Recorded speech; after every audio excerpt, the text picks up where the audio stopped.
Coming up on First at 4, we'll have team coverage across the region as communities mark 1 year since flash flooding killed more than 40 eastern Kentuckians. And hundreds of homes needed to be rebuilt following last year's flood, but we'll talk to one farmer who also had to start from scratch on his farm. And we remain in a first alert weather day as we continue to see dangerous heat for at least part of the region. The latest breakdown ahead as Mountain News First at 4 starts now. Dedicated to eastern and southern Kentucky, this is WYMT Mountain News First at 4. Good afternoon, I'm Steve Hensley. First at 4, today marks 1 year since deadly flooding hit eastern Kentucky. We'll have much more on that in a few minutes, but first it is also a first alert weather day due to the dangerous heat on this anniversary. Let's check in with First Alert meteorologist Evan Hatter for the latest. Evan? Well, Steve, that's right. We've been tracking the heat. Temperatures well into the 90s in many parts of the region. That has also helped spark some showers and thunderstorms, some of which have briefly gone severe through the day. Our First Alert weather day does continue. Our heat advisory has been scaled back a little bit. You see those counties where there's no color. That is where the watch, or the advisory, I should say, has been let go because the rain has cooled the atmosphere enough. Everybody else still within the orange in that heat advisory through 10 o'clock. An excessive heat warning exists for Wayne and Logan counties in West Virginia until 9 o'clock. They also have, along with Mingo County, a severe thunderstorm watch until 8 o'clock. The heaviest of the storms, though, continuing to move out of parts of West Virginia. You see the number that the rain has done to some of these locations. 81 Jackson, 74 in Prestonsburg, 72 in Moorhead. Elsewhere, it's 90 in Hazard, 93 in London, 94 Manchester, 95 in Williamsburg. Factor in the humidity.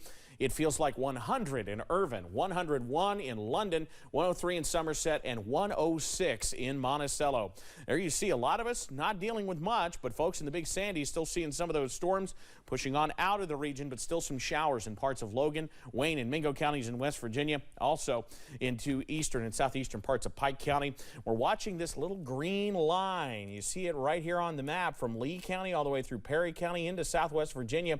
That's an outflow boundary that can act as a miniature cold front and spark more storms off. You see those storms mainly pushing east, but we'll be keeping an eye on it. Your forecast first this evening, we'll start to see those temperatures stay mild overnight and as we wake up. Steve, I'll have the latest on when we see a return to that heat tomorrow in a few minutes. All right, Evan, thank you. Today is certainly a hard one for many people. 365 days ago, eastern Kentucky looked very different.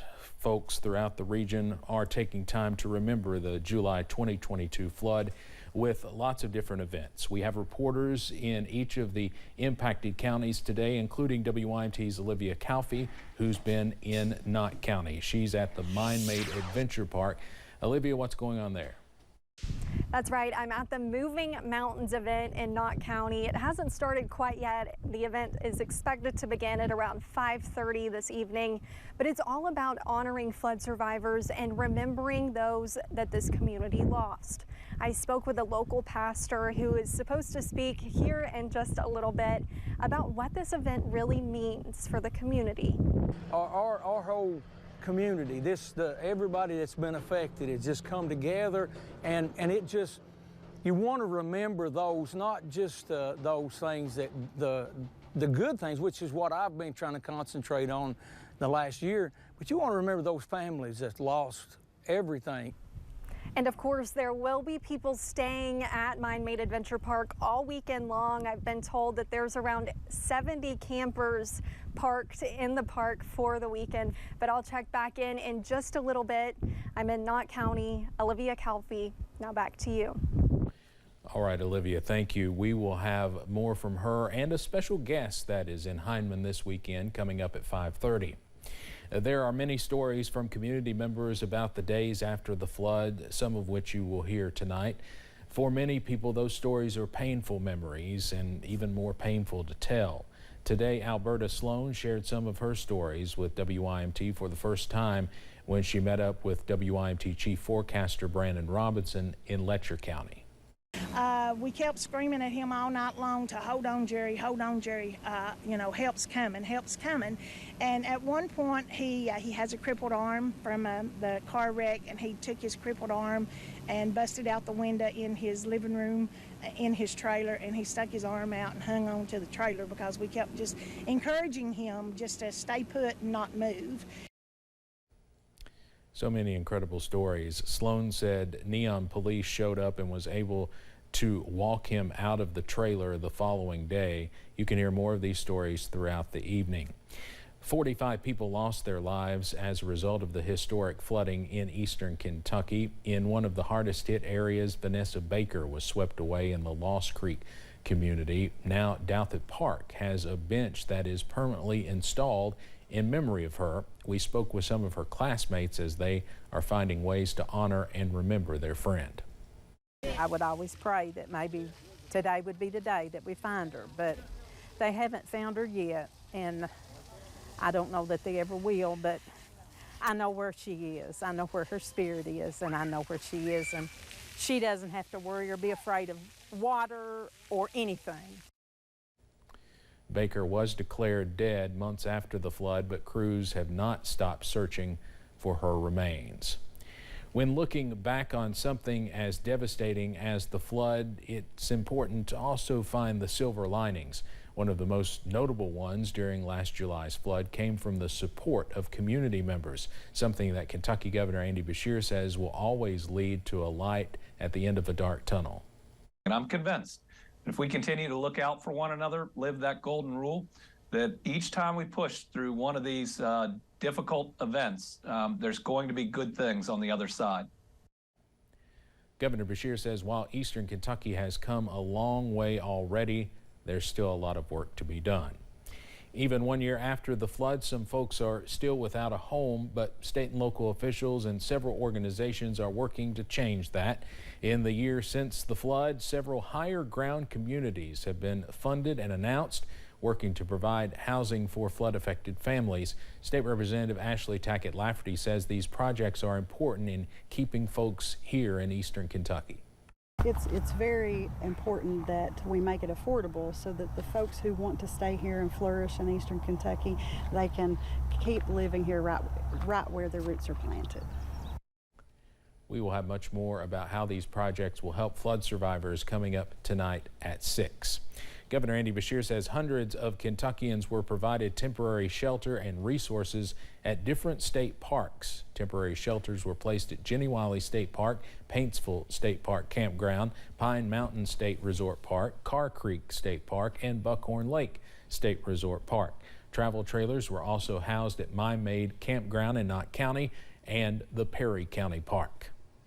Not only were homes destroyed during the flood, but for some they also had to start from scratch on their farms. The financial toll was immense. WYMT's Madison Carmouche spoke to one farmer who says he almost gave up on farming following the destruction. 1 year ago, Bortis Sloan's farm was covered in water from the creek behind his land. He says the water looked like a lake behind his house, but he's grateful there was no damage to his home. He washed some guy's barn over here, over to my bottom, and their chicken house landed next to my neighbor's lot. It was pretty devastating.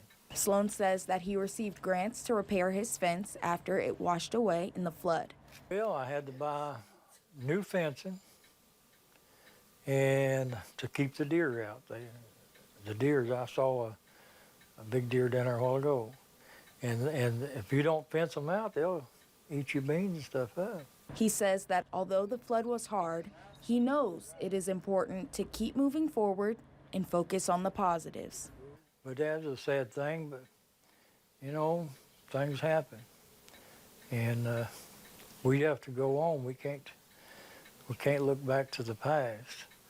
But it's been a good year for farming. In Knott County, Madison Carmouche, WYMT Mountain News. Farmers in Knott County say the University of Kentucky Extension Services agents have been working with them since day one to get the funding that they need. We'll have more on the impact the flood had on farmers at 6. In the aftermath of the historic flood, state leaders say millions of dollars were donated or rewarded to Eastern Kentucky. Officials say the Team Eastern Kentucky Flood Relief Fund raised more than $13.2 million. The Foundation for Appalachian Kentucky says more than $5.3 million in grants have been awarded to nonprofits, small businesses, and family farms that were impacted by the flood. And the foundation has given more than $2.1 million directly to flood-affected families. More than $150,000 was raised during the Appalachia Rises Come Hell or High Water telethon here on WYMT. And don't forget to join us later tonight as we debut our documentary, Faces of the Flood. We will highlight some of the hardest hit areas in the region and share stories of survival and resiliency. You don't want to miss it. Faces of the Flood airs at 7 right here on WYMT. More news on the way next. Appalachian Wireless.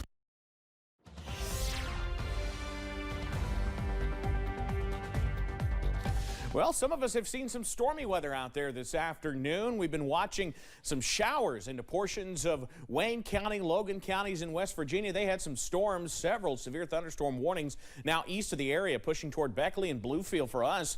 A lot of us just a clean sweep, but keeping an eye, if you look really closely, from parts of Dickinson County into Wise County, Letcher, Knott into Perry County, parts of Owsley County, even back into portions of Estill and even parts of Powell counties. We're looking at this little outflow boundary. That's the cold, rain-cooled air from these thunderstorms as they pushed on through and fell apart. They exhaled cool air, and that, when interacting with our atmosphere out there right now, which is plenty warm and humid, can indeed spark more showers and storms. So that's something we'll be watching, but the main action continues to be to our east. Severe thunderstorm watch in effect for Wayne, Logan, and Mingo counties in West Virginia until 8 o'clock. Nobody else under a watch, and the southern part of the area remains under the heat advisory as we head through tonight. Down into the 70s as we run through tonight. You see, any storms we get are going to cool us off quick. We go from the 90s into the 60s. Future View still says we'll see more storms develop and move in. I'm skeptical, but you don't get a storm, you'll be close to the 80s overnight. Otherwise, you'll be near 70. Future View's got these multiple rounds of storms moving through overnight. That could keep us a touch cooler in the morning, but another hot day expected tomorrow. Upper 80s to near 90. Heat indices 97, 98, 99. We could see, again, more of those showers and storms blossoming up in the afternoon, moving to the south. Before they arrive, though, hot and humid. Mid-90s with sunshine. Feeling warmer than that. 105 potentially heat index by 1 o'clock. 108 where we top out. So wouldn't be shocked to see a heat advisory get hoisted as we head into the day tomorrow. We'll continue to see more of these showers and storms try to develop, move to the south. You notice once they clear the area, we're back near 90 with the heat indices near 100. Another batch forms over central Kentucky and tries to scoot into the region. I think our best chance for rain during the weekend is going to be Saturday night into early Sunday. Once those showers and storms move out, notice we're a little cooler than we've been. Mid-60s, and notice by Sunday afternoon, okay, mid-80s, we can handle this, right? Compared to where we've been, it's looking nicer, especially as we head into early next week. Look at some of these lows to start Monday. We're going to be in the low 60s. It's been a while. You know it's been hot when we're actively searching for temperatures only slightly above normal as opposed to 10 degrees above normal where we expect them to be tomorrow. The heat indices, you see that 95 tomorrow, cooling off as we head through next week. Much nicer conditions on the way. 7-day forecast where your weekend is always in view. Our alert day continues with the potential for more dangerous heat into the day on Saturday. Middle and upper 80s as we head to Sunday. Best chance for storms is going to be early in the day. Mid 80s on Monday, upper 80s on Tuesday, looking dry. We'll see temperatures get back near 90 with more shower and thunderstorm opportunities as we head towards the end of next week. Steve? All right, Evan, thanks. A Louisville police officer finally went home today, more than 3 months after a deadly shooting at a downtown Louisville bank that killed 5 people. Officer Nicholas Wilt gave the thumbs up as his twin brother and a fellow officer wheeled him out of the rehab center. The Louisville Metro police officer has undergone multiple surgeries and intensive therapy since April when he was shot in the head responding to a gunman opening fire at Louisville's Old National Bank. Nick gets to go home today, sleep in his own bed with his own TV, and he's been asking for a steak dinner for a couple weeks now, and you bet we're going to get him a steak dinner tonight. Doctors say the 26-year-old's positive attitude has helped his recovery, but he still has a long way to go. Wilt had been on the job only 2 weeks When the shooting happened, Louisville officials praised the rookie officer's bravery, saying he ran toward the gunfire to save lives. President Biden will sign an executive order today that moves the prosecution of military sexual assault cases outside the chain of command. The order comes 2 years after an independent review commission on sexual assault in the military recommended the change. The order will also apply to cases of domestic violence, child abuse, and murder, among other serious crimes. It's set to take effect by the end of the year. Straight ahead on First at 4, scientists say they may have found a way to slow the aging process of a mouse. How it could do the same for humans is next. Plus, we'll have the latest entertainment headlines in our Hollywood Minute.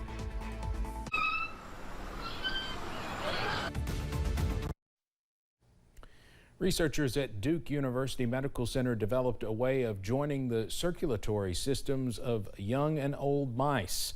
Researchers say combining the systems slows the aging process of the older animal. The findings suggest that the young benefit from components in the blood that contribute to vitality, and that one day those chemicals could be isolated to rejuvenate the life of an older individual.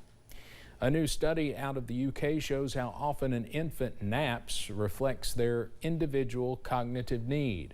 Researchers say some babies are more efficient at consolidating information during sleep, so they nap less often. Doctors say babies should be allowed to nap as frequently and for as long as they need. 4.5 minutes of vigorous exercise a day could reduce the risk of developing some cancers. New research published in JAMA Oncology says activities like vigorous housework, carrying heavy shopping items around the grocery store, or playing high-energy games with the kids can all be beneficial when it comes to warding off cancer. 2 iconic films are making a return to the big screen this weekend, and Good Omens fans can rejoice with the new season now here. David Daniel has more in today's Hollywood Minute. You a Heather? No, I'm a Veronica.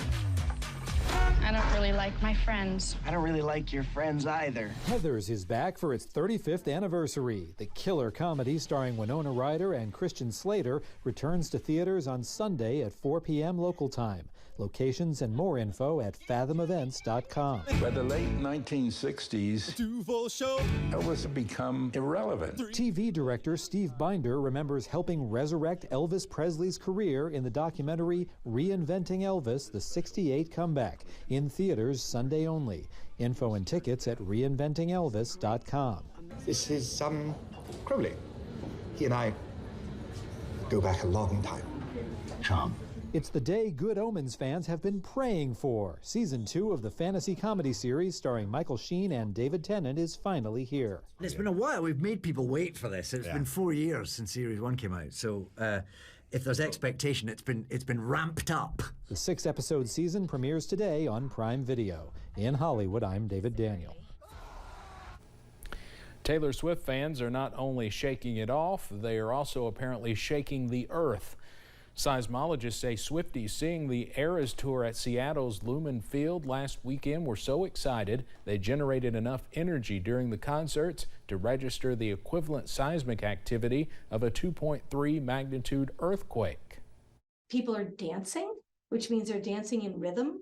And when you move in rhythm, those signals can amplify, can add together. But we also have a speaker system, right?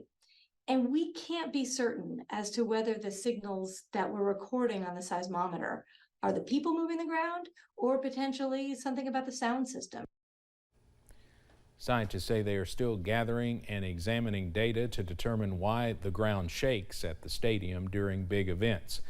Swift's tour comes to the San Francisco area tonight and tomorrow. She will perform 6 shows in Los Angeles next week.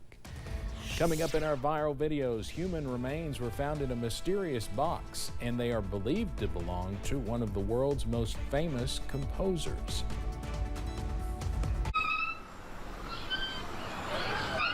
Paul Kaufman has completed a strange, decades-long journey involving the supposed remains of one of the world's most famous composers.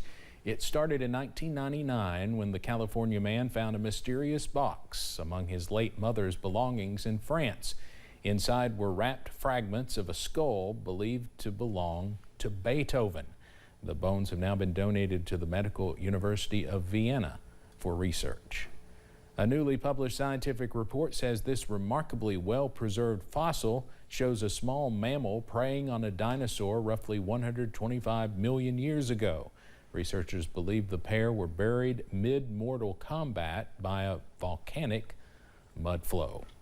More First at 4 after this.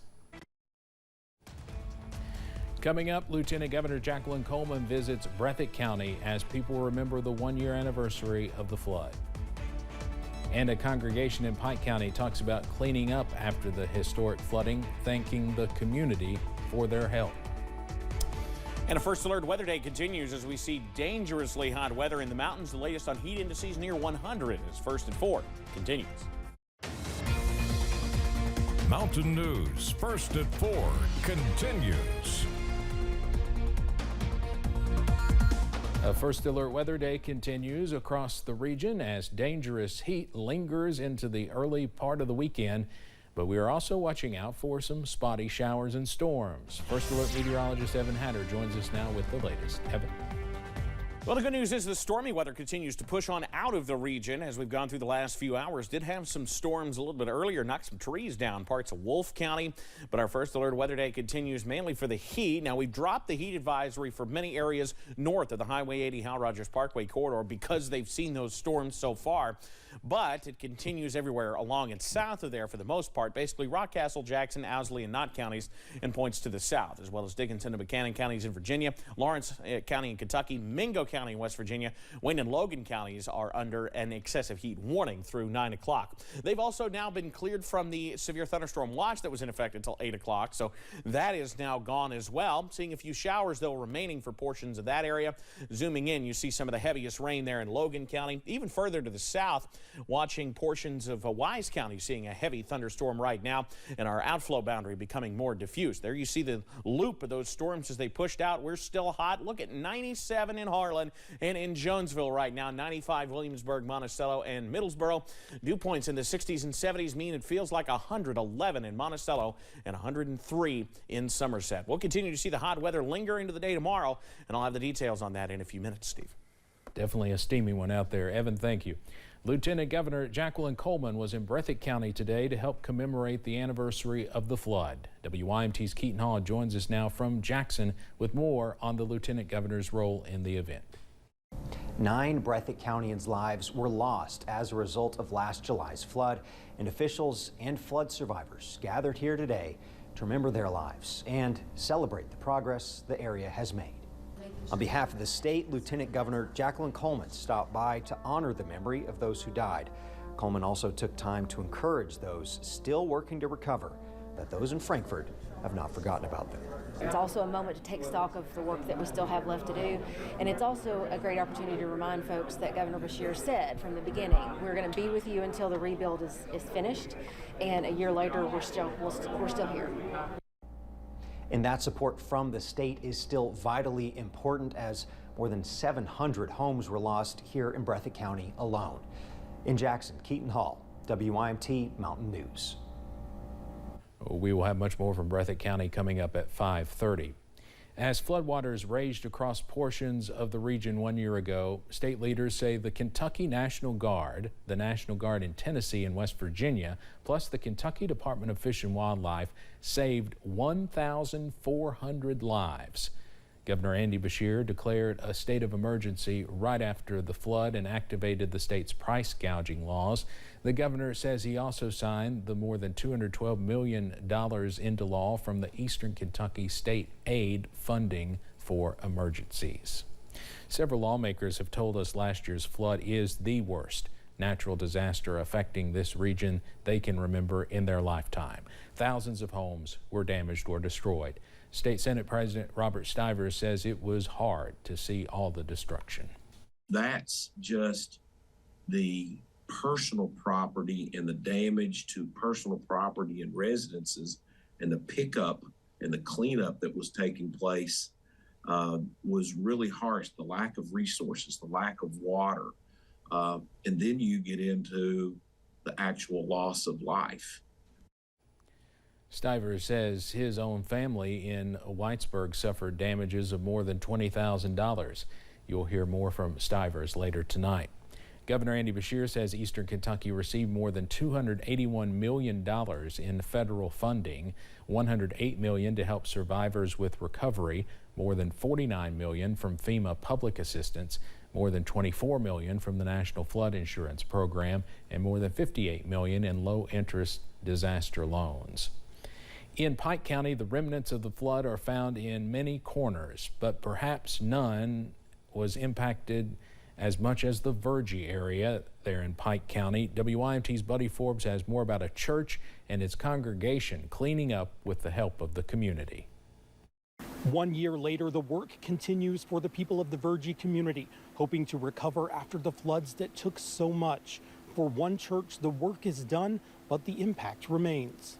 Long Fork Old Regular Baptist Church was hit by the floods, soaking the sanctuary and seeping into its kitchen, tearing up pews and creating expensive damages for the church, threatening the space that has been a part of the community for more than 100 years. That's a blessing, you know what I mean? But the people of Pike County helped its members clean up and move forward. We had a lot of help over the last year with our friends, our neighbors, and our community, and with the ones that was able to come and work. Then we had a lot of generous donations for this church to spend a lot of money in the last year to get back to where we are now. Even today, so many people in the community are still working to find their footing.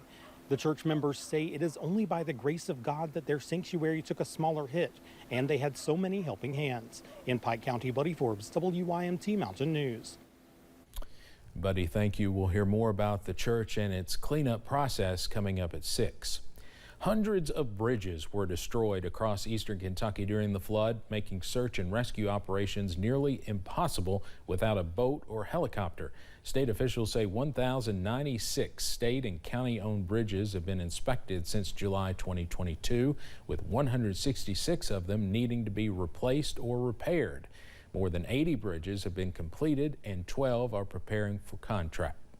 More than $1 million from the Team Eastern Kentucky Flood Relief Fund was committed to building homes and home repairs. Officials say at least 311 muck-outs, rehabs, and new homes have been completed for flood-affected families. So far, 5 high-ground communities have been announced, 2 in Knott County and 1 in Perry County, Letcher County, and Floyd County. It was just announced today that a new high-ground community will be located along Chestnut Ridge Drive near Soft Shell. That's east of the Knott County Sportsplex. There was already a housing crisis in eastern Kentucky before the flood, and the flood just made things so much worse. WYMT's RJ Johnson has more on how one woman was able to build a home in a special location. For many flood survivors, housing has been an issue. People like Sandy Cook say that with the help from the Appalachian Service Project, she's been able to rebuild her home on the same property that she's lived on for nearly 40 years. It wouldn't have been possible for me to be back on my property, to be in my neighborhood, my community with the families and my neighbors that I have. I have family members there too that I love, and I wanted to go back there. And I knew that there wasn't a chance of that until Appalachian Service Project came into my life and came along. Cook says she could not have done this without the love and support from the community and people involved with ASP. Coming up at 6, we'll have more on her story of resilience in Letcher County. RJ Johnson, WYMT Mountain News. RJ, thank you. Cook says 1 year later she is still struggling, but says she is happy to be in her home. President and Chief Executive Officer of Hazard Community and Technical College, Dr. Jennifer Linden, says many of her students and faculty lost their homes in the flood. But while the flood left many without housing and hope, Linden says Eastern Kentucky is building back better. I do think we're building back a stronger Appalachia. I do think that our people here are more united than ever before. I think that we are looking toward the future, and we are looking toward housing that will ensure that this type of event will not happen again. One of the ways Dr. Linden mentions we are building back better is by building on higher ground, those higher ground communities we were just talking about. You'll hear more from Dr. Linden on how the flood impacted HCTC tonight at 6. And don't forget to join us later tonight as we debut our documentary, Faces of the Flood. We will highlight some of the hardest hit areas in the region and share stories of survival and resiliency. Faces of the Flood airs tonight at 7 on WYMT. Coming up here on First at 4, a special limited edition Skittle is set to drop just in time for National Mustard Day. Oh my, hot weather continues as we head into the day tomorrow, but storms starting to push out for now. Details on when some could move back in after this.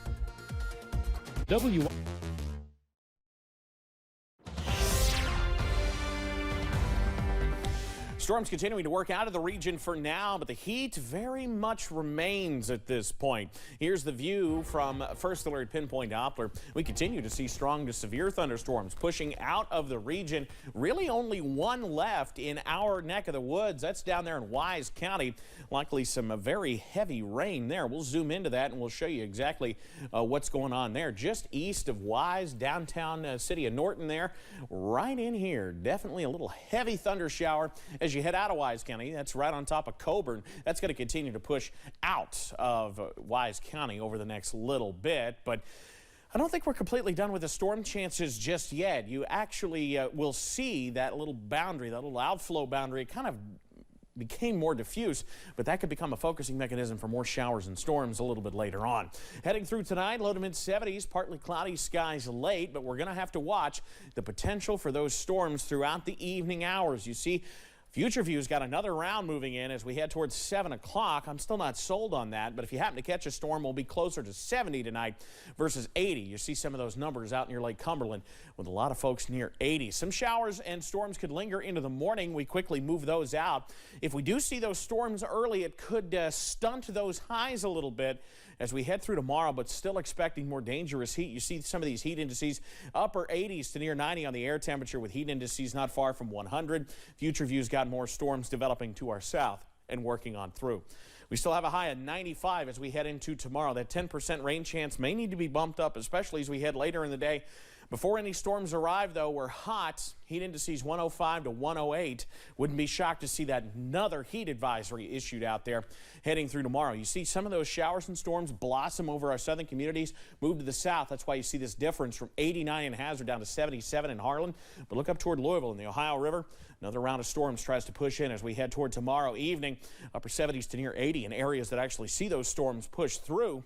That's along a cold front. I think the best chance for rain this weekend is going to be tomorrow night into the day on Sunday. As we continue to see those showers work through on Sunday, we're going to be much more pleasant with highs closer to the middle 80s. And look at this, lows by Monday morning. How about the low 60s? It's been a while. Should be 85 this time of year. We won't be too far away as we head through next week. Just got to get through another hot day. Our First Alert Weather Day continues into the day tomorrow. We will continue to watch it.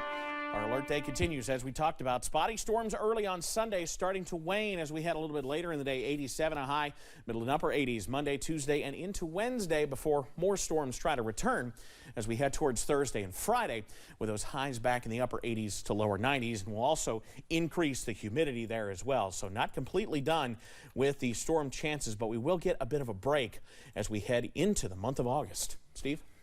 All right, Evan, thanks.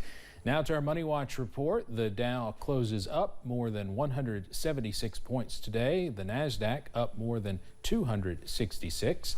And the S&P 500 gains more than 44 points today. So a pretty good end to the week on Wall Street. Anheuser-Busch is laying off hundreds of workers as it grapples with slumping sales of Bud Light. Anheuser-Busch says the cuts will mostly affect corporate employees. The former best-selling beer in the U.S. took a big hit after a marketing campaign with trans rights activist and TikTok star Dylan Mulvaney, which sparked calls for a boycott from conservatives. The company's later attempts to distance itself from the campaign led to backlash from the LGBTQ community. The FDA says Trader Joe's is recalling nearly 11,000 cases of its store brand soup. Health officials say insects have been found in 20-ounce packages of unexpected broccoli cheddar soup. that were shipped to Florida, Texas, California, Washington, Illinois, Pennsylvania, and Connecticut. And French's is teaming up with Skittles for a special limited edition yellow mustard flavored Skittle. That sounds disgusting. The collaboration is to mark National Mustard Day next Saturday.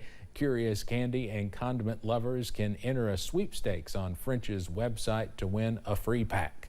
French's will also hand out freebies at pop-up events next week in Atlanta, Washington, D.C., and New York. Americans are feeling more upbeat about the economy. That's according to a University of Michigan's consumer survey. The newly released data shows consumer sentiment went up 11% from June to July. That brings it to its highest level since October 2021. Researchers say people are more optimistic because of slowed inflation and stability in the labor markets. We'll be right back. Here's a look at what we're working on for Mountain News beginning at 5:30. We will have more team coverage of the flood anniversary from some of the hardest hit areas. Dave Cowboy Graham is back in Hindman once again to support flood survivors. You might remember him. He travels the country to offer comfort after disasters. Plus, hear from state and federal lawmakers as they reflect on what happened 1 year ago. We hope you'll join us again beginning at 5:30. Former President Donald Trump will be in Iowa tonight. As CBS's Ed O'Keefe reports, his legal troubles are becoming a big topic on the campaign trail. Former President Donald Trump's double-digit lead isn't stopping his two closest opponents. I believe America can do for anyone what she's done for me. We're not getting a mulligan on 2024. Florida Republican Governor Ron DeSantis and South Carolina Senator Tim Scott know Trump's legal woes hang over the race, but neither directly attacks him. What should Republican caucus goers here in Iowa, Republican primary voters across the country make of what's going on? What we all should be very concerned about is the weaponization of the Department of Justice. We should be very careful on how we use immense power against political opponents.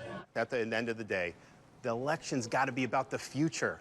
Among Iowa Republicans, polls show DeSantis holding in second place, with Scott now in third. But DeSantis had to trim back his campaign staff this week and is going for smaller, more direct outreach to caucus goers who demand direct FaceTime. It comes as he faces backlash for Florida's new Black History curriculum standards. The new guidelines say Florida middle schoolers should be taught about the harsh conditions enslaved people endured, and about how slaves developed skills which, in some instances, could be applied for their personal benefit. For the first time, Scott, the only black Republican senator, weighed in. What slavery was really about separating families, about mutilating humans, and even raping their wives. It was devastating. So I would hope that every person in our country, and certainly running for president, would appreciate that. Vice President Harris and Trump supporter Florida Republican Congressman Byron Donalds have also criticized the standards. In an interview with CBS News Thursday, DeSantis responded to the VP's criticisms. We had really serious scholars, African American, many of them, put out a huge compendium about all these things, and she tried to demagogue it, saying somehow that was like justifying slavery, which was totally the opposite. Most of the Republican presidential field, including the frontrunner Donald Trump, is set to be here in Iowa later today for the largest gathering to date of the GOP presidential contenders. But also in Iowa today, Vice President Harris. The White House is sending her to put focus on what they call Iowa's, quote, extreme abortion ban. Ed O'Keefe, CBS News, Des Moines. And looking ahead to the weekend, it is another toasty one tomorrow, middle 90s with spotty storms, especially late. Those chances continue into early Sunday with some slightly cooler temperatures. The Mega Millions jackpot has now grown to about $910 million. The next drawing is tonight. The prize has a cash option of $464.2 million. It comes after no one matched the winning numbers on Tuesday night's drawing. This is the fifth largest jackpot in Mega Millions history. We are certainly in the dog days of summer, and what better way to cool off than plunging into a refreshing pool? And National Water Park is actually National Water Park Day is actually today. Individual water slides have been popular for decades, but most enthusiasts agree the modern version of the water park was born back in 1977. That's when one of SeaWorld's co-founders opened Wet n Wild in Orlando, Florida. Since then, massive collections of water-based rides have taken off. And when it's this hot, even animals need ways to beat the heat. That's why Stone Zoo and the Franklin Park Zoo in Massachusetts are making cool treats for their animals. Gorillas get iced diluted fruit juice with berries. Ring-tailed lemurs get frozen treats with what they consider delicious bugs. And zoo officials say many need careful monitoring when it's this hot out. Well, thanks so much for joining us this afternoon. WKYT News at 5 is next, and we'll see you back here at 5:30 with more flood anniversary coverage.